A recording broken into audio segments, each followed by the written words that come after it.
Hey guys, it's Ken here with Cowrie Shell Archives. I'm back with another episode today, and today we're here with Marco Woo, woo, woo, woo, woo. for our People's Pop collaboration episode. Marco, go ahead and introduce yourself. My name is Marco. Owner of the People's Pop Up, Woadies Vintage, power to the Woadies. I'm an archivist. Let's see. Yeah, I love to I love to work with the Black community. That's why I'm here with my girl Kennedy. You know what I'm saying? Cowrie Shell Archives, we in the building. Yeah, I'm from Louisiana, Slidell, Louisiana. I've been in Atlanta since 2005 after Hurricane Katrina. Yeah, so I guess you can say I'm Atlantean, Georgian, one of Whatever. those. One of those. So yeah, I pretty much been here my whole life, and we're in the Black Mecca. So what better place to be in? Yes. You know, you know. Would you mind talking a little bit about like growing up in Louisiana and how it was to transition to moving to Atlanta?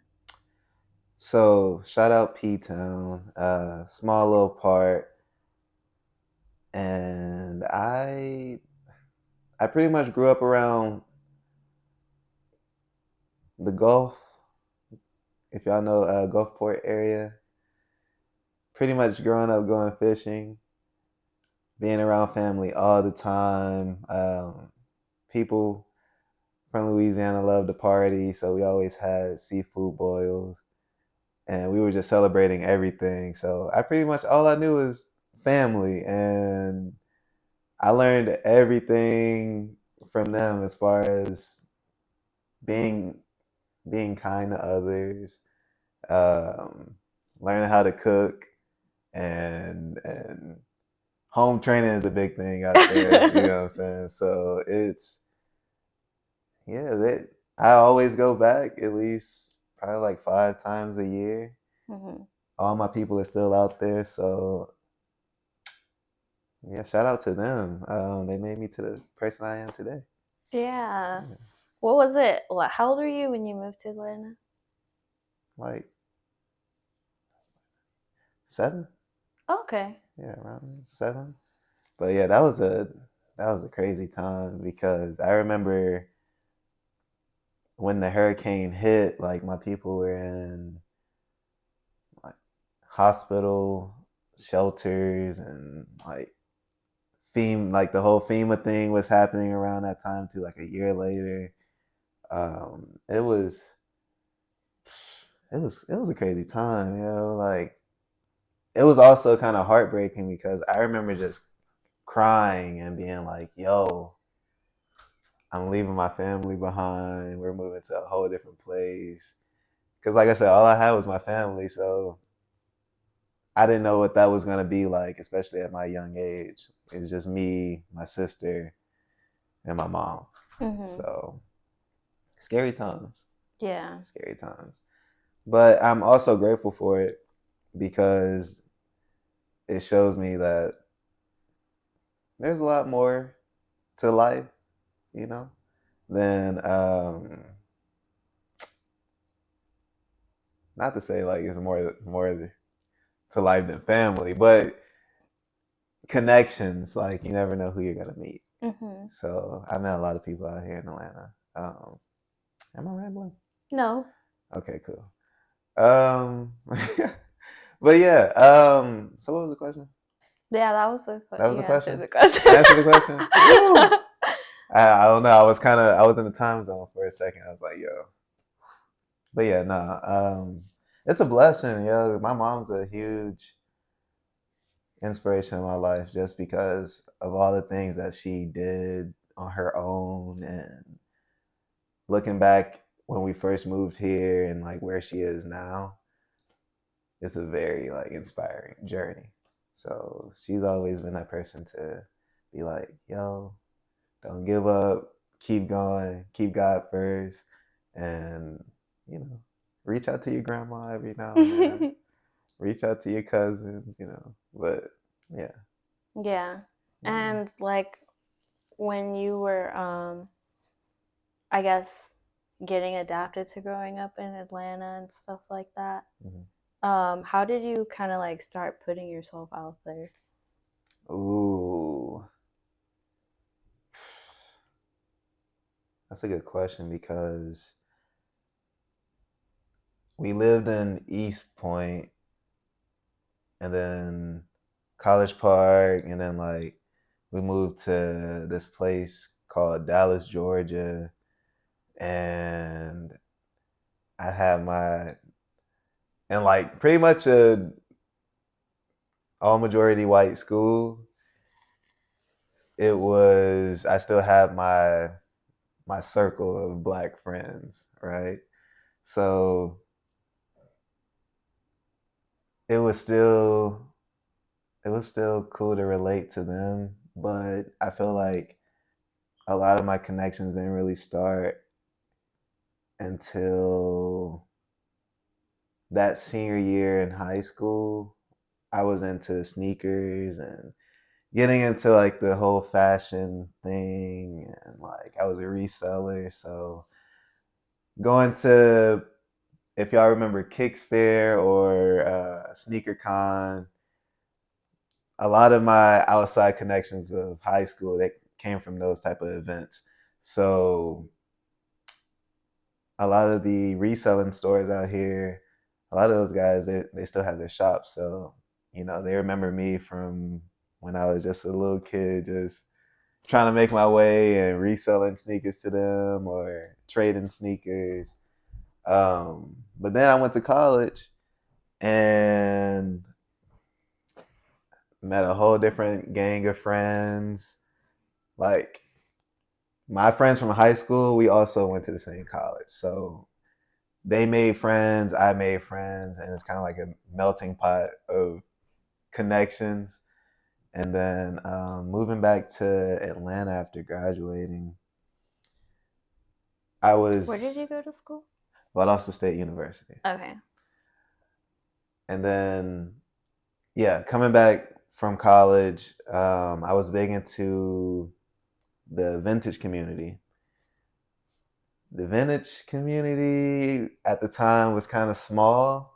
So I guess you can say in 2020 I was a bit of an OG. Nah, I'm playing. Nah, not for real. But I knew what I was talking about. So a lot of people in the vintage community, they respect pretty much that you're invested into it. You know what you're talking about. I had my own store coming out of college, and I met a lot of people that way as well. Like celebrities would come to my shop. Cam Newton, Blanco Brown, Tyler Perry Studios came to shop a couple of times. Um, but yeah, a lot of connections. Like it's crazy because I was also a wardrobe stylist for a amount of time, and a, a lot of connections that way. So it's all about communicating. You know, I never really take away from anyone, so I always talk to everyone I see. Like if we're just sitting there, I'd be like, "Yo, what's your name? What's your name?" And you never know who you're talking to. So a lot of connections that way, and the power of social media. I was posting vintage clothes on my Wodies page and doing pop up events. Like it's all yeah, it's all different types of ways that you can meet people. So building a name was fairly easy.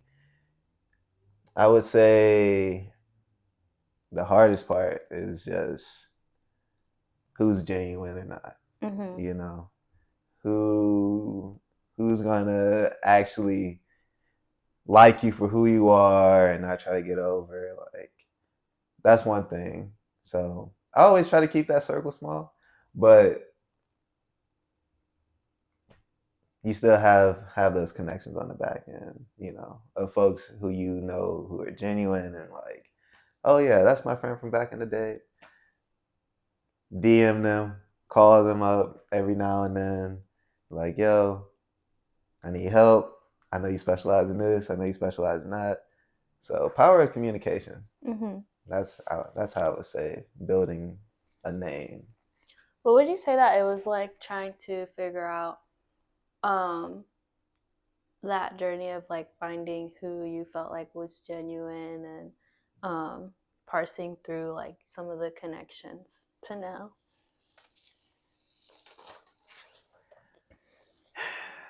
I would say I would say you have to ask yourself questions. You have to ask pretty much like, I mean, yeah, this person's cool with me. I'm gonna try my best to help them get to where they're trying to go, and are they trying to help me as well?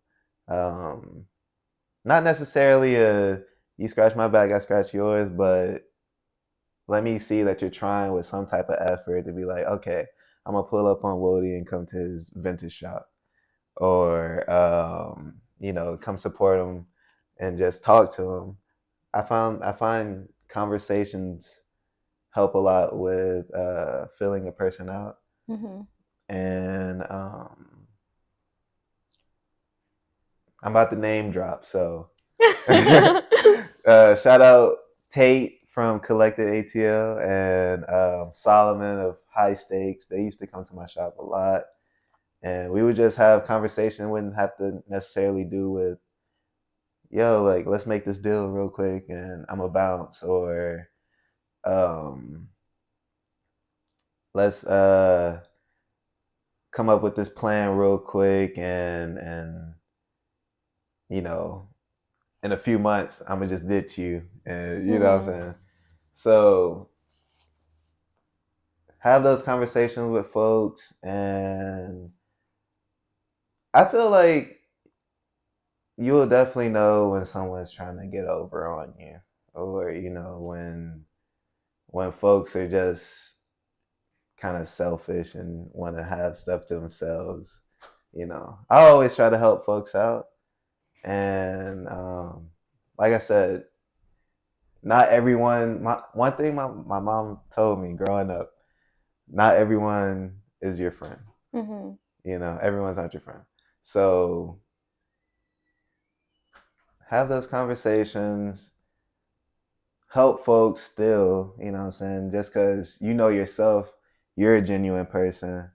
But, if you feel like someone's there to just profit off of you or get over on you, then it's easy just to be like, all right, yo, like I'm gonna still be cool with you, but we're not on the same page, Mm-hmm. type of deal. So yeah, I feel like you'll know. You'll know for sure. Yeah. Like for example,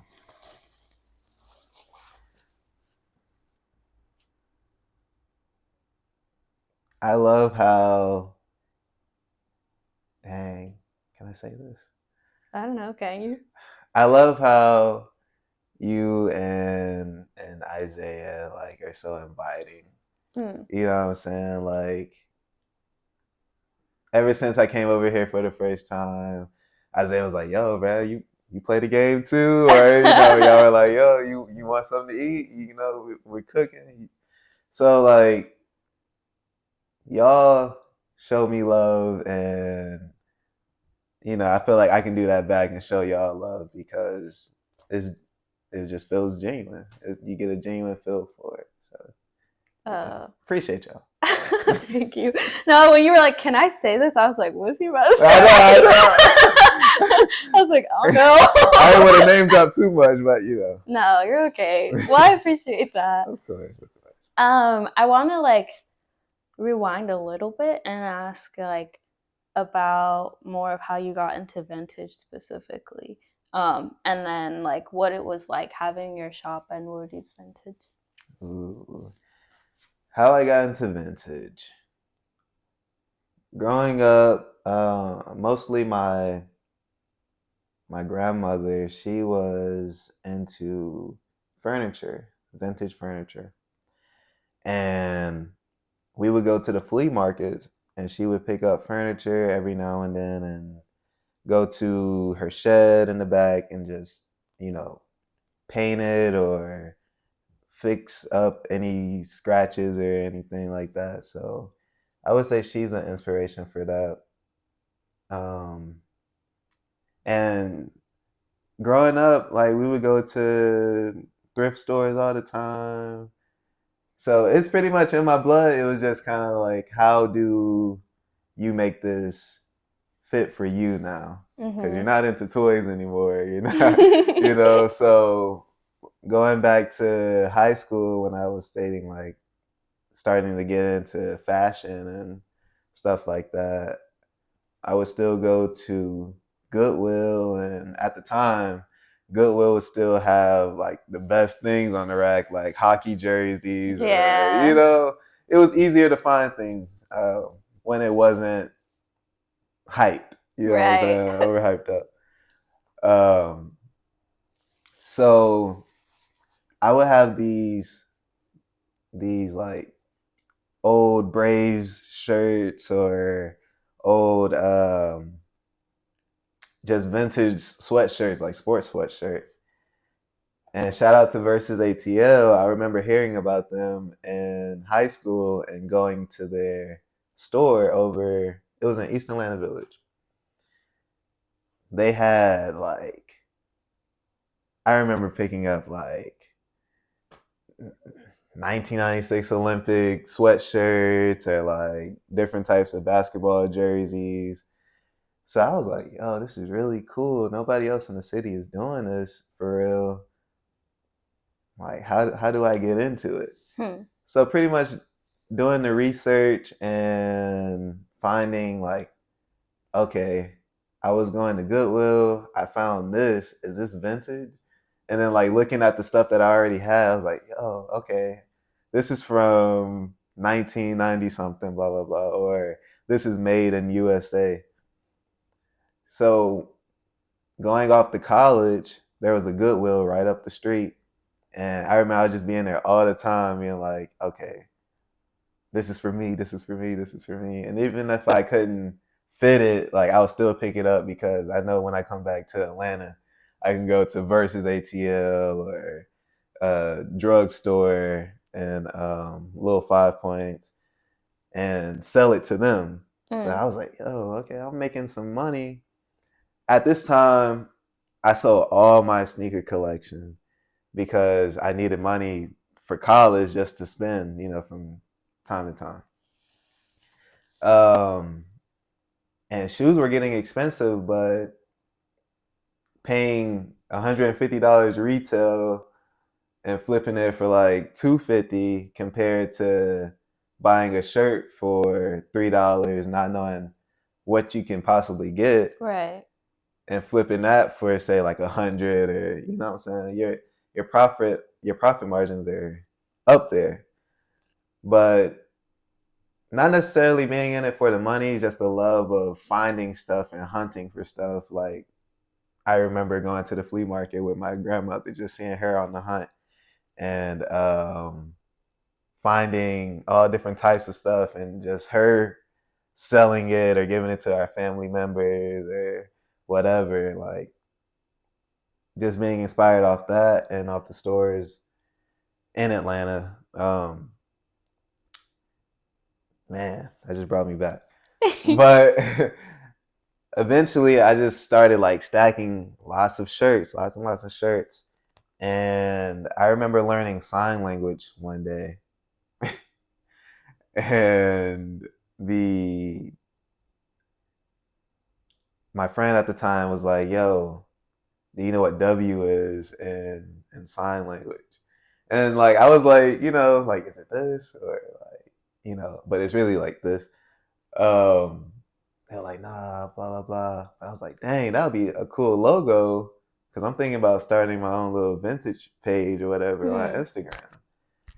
Um, so I started my vintage page, and I can send you the screenshot. Like, it was a It was a sign language W, and I was like, yeah, I want to name it Wodies just because I'm from Louisiana and that's our slang. And the meaning of Wodies is pretty much like, yo, that's my partner, that's my homie, that's a friend, or whatever. So Wodies Vintage, that's how I kind of came up with my own little brand. I wanted everyone to feel included, like, yo, that's my dog, that's my homie. Whenever they came to my Instagram page or noticed me out in public or whatever. So that caught on in college. I was selling stuff. Folks, I would pretty much be wearing all different types of vintage stuff on campus. And folks be like, yo, where you get that? Where you get that? And I'd be like, yeah, I got my own vintage page. They'll follow my vintage page or they'll ask to buy it off me. There was also a record shop. Shout out Stokely. My dog LaShawn. I would go to his record shop and he was into vintage. And like with him selling records, he would have all these different type of music artists, vintage T-shirts. And I was like, yo, this is crazy, and like all the posters on the wall. So um, with him having all that, I was like, yo, when I get back to Atlanta, I can do this too, but with clothes. Like I can have like all the vintage posters and collectibles. I had a vending machine from the '96 Olympics, and stuff like that. So going into opening my vintage shop after graduating college, I came back. I have 2 degrees in marketing and business administration. So I was applying for jobs. I would get interviews, but it's like they'll never see it through with me. So I was like, yo, something's got to give. Like, F all this. Like, I'm tired of being rejected by these, corporations or whatever, businesses. And I was like, okay, I got to find a spot where I can open up my own vintage shop. I didn't have the money like that to just flat out sign a lease for whatever spot. And I was living in Douglasville. So there was this place called Ben's Antiques. And I was like one of the first like vintage sellers to kind of open up my own shop in an antique store. Hmm. But folks who had their own small businesses, like this was the cheapest way to do it. And I would have like a 10 by 10 space. I started off with that. And I would have like 3 racks of clothes in there. Starting off at Ben's Antiques, they didn't want me at first. Like they were like, "What? You sell vintage clothes? Like folks in here are selling stuff from the 1800s or what I'm saying, like 1900s. Like folks, they don't want to see this in our store." But shout out to this I forgot her name, man. I wish I knew her name. There was another antique store in Douglasville, and she used to work at Ben's Antiques. So I went over there. I was talking to her. I was like, "Yeah, they don't want me over there. Blah blah blah." She was like, "Hold on, real quick. Let me just make a call." She got on the phone with the manager at Ben's, and she was like, "Hey, I'm speaking with Marco. He just came up there and told me that y'all rejected him because he was trying to sell vintage clothes and stuff." And they were like, "Yeah, we remember him." And then she was like, "Well, I just want to call and let y'all know, like, he's legit. He's a really nice guy, and I think y'all should definitely open up the doors for him and let him start selling his clothes." So yeah, I got in there that way, and they just seen like I already had like maybe like 1,000 followers on Instagram, and they already seen like those followers coming into the store, and they were like, "Man, folks really love your booth, like blah blah blah." So that next year, I ended up getting a bigger spot. I was on like the waiting list, but being a people's person, it kind of gets you your way a little bit because I was cool with the managers at this point, and I was like, yo, like I need a bigger space. Do you think, whenever one of the next vendors leave with the 20 by 10 space, can I, squeeze in? So she let me know. It was probably like February or something like that. And she gave me a call. She was like, hey, they got this vendor moving out. It's a space that you wanted, like right up at the front of the store. Do you want it? I was like, yes. I immediately moved everything out of my booth and I ended up just having this huge space that was pretty much empty. But at the crib, I already had like all these posters and collectibles and stuff. So I'm like, I'm about to go crazy and plaster all these posters and all these vintage clothes are gonna be hanging up on the wall and stuff. So yeah, that's pretty much how I got my start with the whole vintage store. It was a time. It was a time, but I had to end up leaving just because I felt like I kind of outgrew it, and most of my clientele lived in Atlanta. They didn't want to take that Mhm. drive from Atlanta to Douglasville. So I kind of ended up closing it because I was like, yo, I'm an archivist. I've been collecting all these vintage shirts, and it's mainly like vintage Black History T-shirts. I was like, I want to do something else. I do all these pop-ups. A lot of the vendors who are not at the pop-ups, they're my skin color, and they're asking me like, yo, how do we get into these pop-ups? And it's pretty much like if you're close with your homies and they kind of know you sell vintage clothes and they know you're solid, it's kind of like, okay, this is set ground. We're gonna have you here this week, next month, next year, and it's hard for folks to get in. Mhm. So I was kind of like, yeah, I'm tired of this vintage shop. I'm tired of being asked this question. Like, I want to represent for Black people, and it doesn't have to be just vintage clothes. So I quit the whole vintage shop, and I was like, how do I do that? So that's where the whole thinking process went from, like vintage clothes to community, Hmm. you know?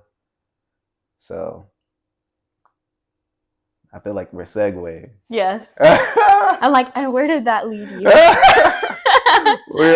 so 2024, January 1st, pretty much. I'm fresh out. I have all these vintage clothes, all these collectibles. I'm selling everything. I'm like, I don't need this. I don't need that. Saving up bread because I have this idea. I was sharing with my girlfriend, yo, I want to come up with this pop up for mainly, you know, Black people. And they don't necessarily have to be on the same wave as me as like with clothes. Like it can be sneakers, it can be candles, it can be body butter, whatever. I just want to shine a spotlight on Black owned businesses. So I was pondering on it. January 11th is my birthday. We're in New York. I go to the Spike Lee exhibit, and it just gives me even more um, inspiration just because in his exhibit, like there's all different types of original newspapers that has like wanted Angela Davis or like his Morehouse pennant when he was at Morehouse, and I was like, yo, like this is crazy. I feel like I'm close to getting to where I want to be on my thought process. We get back to Atlanta. I'm like, okay, we're here. I want to come up with this team. I have a team of solid people. And I present to them the People's Pop Up. We're at High Stakes Atlanta. Shout out to the team. Shout out to the OG team. Y'all know who y'all are. The People's Pop Up was pretty much boring. I was like, yo, this is gonna be a business for black owned businesses. We're gonna be here. We're gonna have DJ sets. We're gonna have a dance floor. We're gonna have as many vendors as we can fit in this space. Like, it's gonna be crazy. I got my inspiration again from, like I said, Spike Lee going to New York, and then also Black Market Flea in LA. I was like, yo, we're in the Black Mecca. Like, this can happen, and everybody is gonna be down with it because there's not really anything here like that. And Atlanta is thriving with black people. You know what I'm saying? Like, we're flourishing. So it took some months. That first event, I want to say, like, I think it was, I can't remember like the first one we were having, but it was crazy because Atlanta had a water issue. That was last summer. Was that June? June. Mm-hmm. It had to be, right? I didn't find out until like that morning, like the venue, they weren't gonna have they weren't gonna let us have the pop up. Mm-hmm. So we all get there, and I'm heartbroken. Yeah, I'm like, all these people came. We had people come from Florida, North Carolina, um, Alabama, and they're just looking at me like, dang, bro, like we were excited. I had to give a whole speech like, yo, they're not gonna let us have the event because their bathrooms aren't working. They're getting shut down by the city of Atlanta. Yeah. And I remember that day just crying, yo. Like, I was crying so hard because I was like, man, we were this close. We invested all this money, all this time, but they ended up letting us postpone, and they gave us a refund, but then we had to refund everybody else. So that was a whole process, and then we had our next event, the first People's Pop Up. And I feel like, yo, God works in mysterious ways because that first time my mom wasn't able to come to the event. My best friend in Florida, he wasn't able to come to the event. So it all worked out for real. That's one thing that I always think about. Like, yo, I wasn't meant to have that day because it's crazy. The water ended up bursting that day. You know what I'm saying?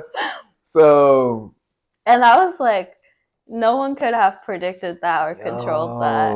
They shut down the whole city. That's what I'm saying. Like, Georgia Aquarium was, closed and etc. But we had that first event, yo, and it's bringing tears to my eyes just because, like, the building was packed out, all the live performances, food vendors, like everyone was like enjoying themselves, and that's all I wanted. Just seeing even the vendors connect with each other, like, oh, you do this, oh, you do this, oh, you sell this. I've been needing this, you know what I'm saying? So it's cool. It was real cool. After that, we had our second event. You were there. Yes. Come on now. Um, you know, that second event, it just felt like a lot of work. Um, folks weren't seeing, we weren't on the same page as far as like a team. Um, because all the work that goes behind a pop up, it's a lot. And I also had a lot happening. Like my aunt passed during the process of that second event, so like my head wasn't on straight. Yeah, it was a lot going on, but I felt like the outcome could have been better. The way like venues work with their dates, it's it's weird because if you have this date open, let us get that date. But pretty much, if another place wants to rent it out for that whole weekend, then we're getting debunked from that date and we're not going to be able to have our event. So I think it was October 20th or something like that. We had that second event on a Sunday. This is the same day as the Halloween parade or something like that from Little 5 Points. That whole parade came through. They shut down the street coming to our event, so folks didn't know how to get to the venue. Um, the Falcons played at the Mercedes Benz, and that was literally right down the street from the venue. So a lot of road lane closure type of deal, and yeah, that outcome could have been a lot better. But one thing, shout out to Ashley Armstrong. She told me God showed you during the first event what the event could be, you know? So that's one thing that I held on to because although I wasn't really satisfied with that event, like it still happened. And there's going to be plenty more in the future. So shout out to all the vendors, shout out to all the artists. I appreciate y'all for coming through, and just know to be announced, the next event is going to be here. What would you say is probably the biggest lesson that you've learned between the first and the second pop up? It's okay to downsize. You don't have to have the biggest event. Um, yeah, you don't. A lot of things that we invested in could have been scaled down and we would have had the same outcome. Because a lot of things that we did, it wasn't really needed. It was more of like the team is full of creatives and we were kind of like on a high of that first event. So we were like, yo, how are we gonna amplify it even more? Like, but it doesn't have to be all that. It's just kind of like you have to look back and be like, yo, what went wrong that was like very clear to us that we can fix real quick, but continue to move at a consistent pace. Because doing the research that I've been doing now, like as far as venues and everything, our that venue that we were at, like it was expensive. You know what I'm saying? So looking at venues now, be like, dang, yo, we could have booked this place like 5 times more, you know what I'm saying, the next few months and just had consistent events. So that was one lesson for sure. Like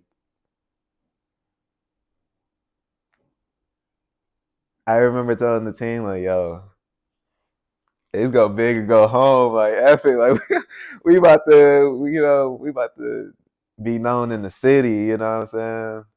But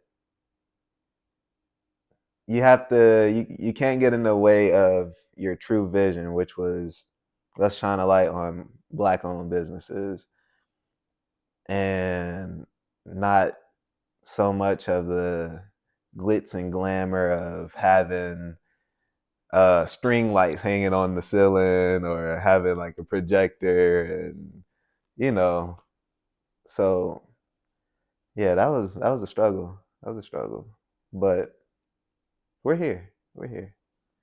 What are like some things that we can be excited about for the next event? Let's talk Ooh, future vision, future like vision. sneak peeks. Yes. um this is a scary thing, but having an indoor outdoor event and letting folks be able to actually enjoy the vibe. So I really want more. You know what? We're talking. We're I'm putting it into the air. We're gonna have an area where just folks like a whole like networking area where folks can just chill with their homies and like thinking of Planet Fitness, but like a no judgment type of zone where folks can, you know what I'm saying? Where folks can just like sit down and talk to each other, kind of like a bonfire. So that's one thing I want to include, and I want folks to get the gist of. Like, we're here to enjoy all these black-owned businesses who work their butt off, but we're also here to celebrate us. Mm-hmm. So I want more stations like that where folks can be like,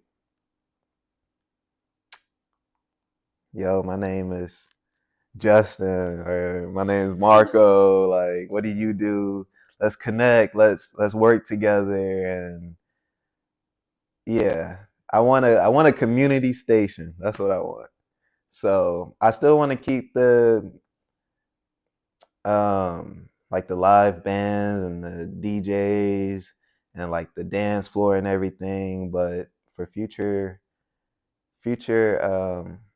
events, I definitely want more stations where folks can just connect and be like, "Yo, I own this business. You know, let's work together. How can we work together?" So, just areas where folks can showcase their business and be like, "Yo, I'm not here vending, but I'm here for the future." Right. You know what I'm saying? So, yeah. Um, with like everything that you want for the future and all the things that you've done so far, what do you feel like is your kind of hope for where the People's Pop Up will go in general? Oh, I'm a big fan of music. So the People's Pop Up are like we're definitely gonna see days where we have artists like Smino or No Name or you know what I'm saying, like folks who fit the vibe of like community and like we here, we black. Like that's what I really want. I talk to my girlfriend all the time about this. Like, yo, I want this artist there. I want that artist there.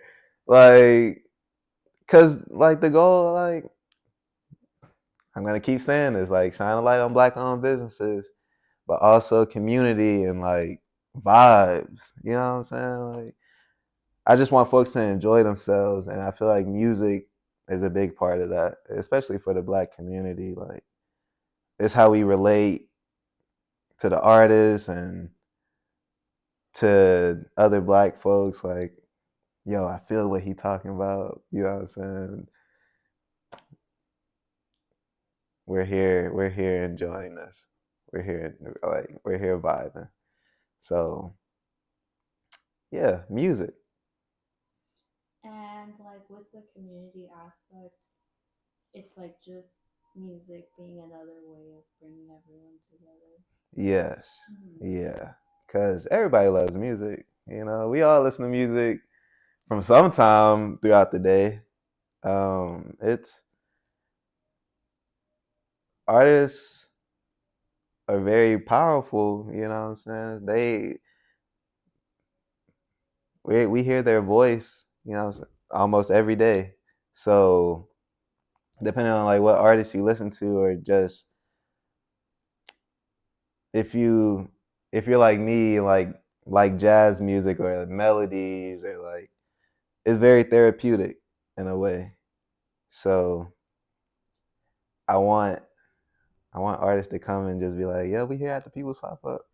You know what I'm saying? I just bought from this artist. I mean, I just bought from this black owned business over here. You know, they got my skin glowing with the butter on. You know,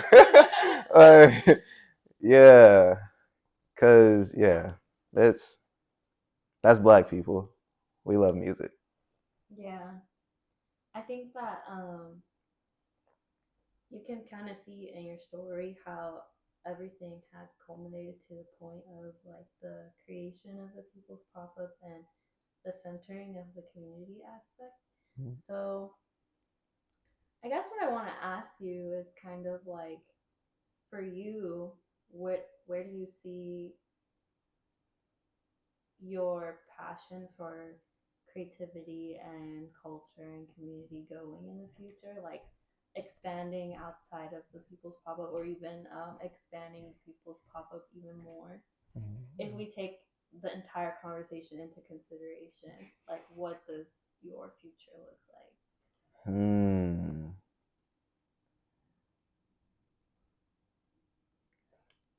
I would say a little backstory.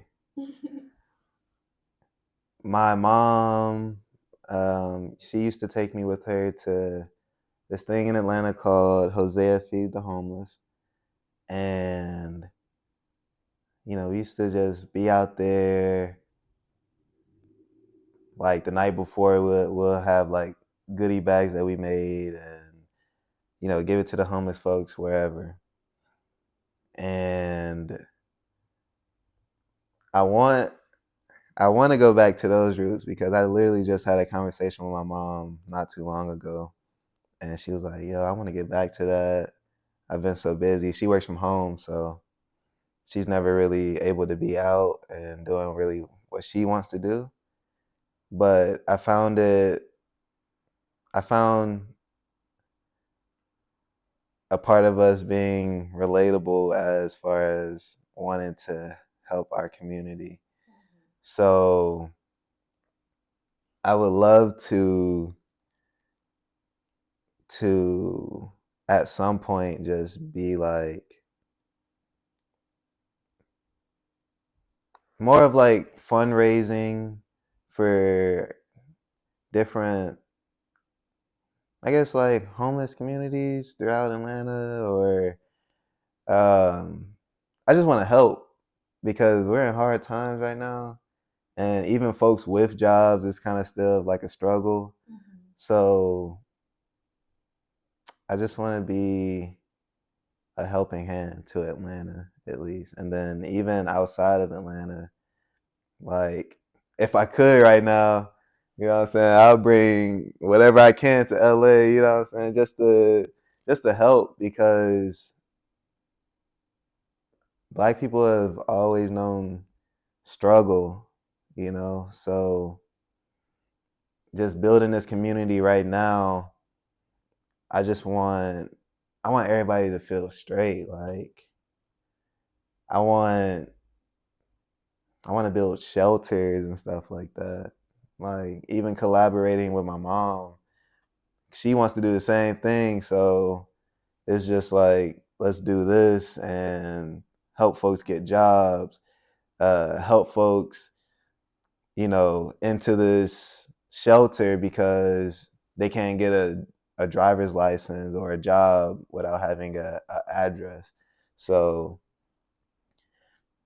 that's where I want to be in the future. Like I just want to help folks, just because that's what I grew up knowing to do. Like, if someone in need of help, you help them. You don't just look at them crazy or, you know, yeah. It's hard, man. It's hard because I struggle myself, and even just being that helping hand, like I still want to help folks the best way that I can. So the People's Pop Up, uh, community treasure chest coming soon, coming soon for real. Even down to helping like kids, because I think back to the Black Panther Party, and then helping kids like with their after school program or the free food program that they had. Like, it all like history repeats itself. And Hosea Feed, the homeless guy from Georgia, like that was his goal, to just help these folks get turkeys for Thanksgiving. So, I just wanna help. Yeah. Yeah. That make me cry over here, but it's hard times. It's hard times. Yeah. So, but we here for each other, and that's another thing. Like, even if I don't know you or whatever, like, just know I'm here for you. I'm rooting for you. Anything black, rooting for you. You know what I'm saying? So yeah, that's where we at. Well, thank you so much. Woo, woo, This woo, interview woo, was woo. amazing. Yeah, thanks for having me. Can't wait to see us on the stage. Can't wait to see us on the stage at the next pop up. Kyrie, Shell Archives, the People's Pop Up. Hey, we'll see y'all there. That's all I'm gonna say. We'll see y'all there. I'm excited. For sure. Thanks for having me. Thank you. Woo, woo, we did it.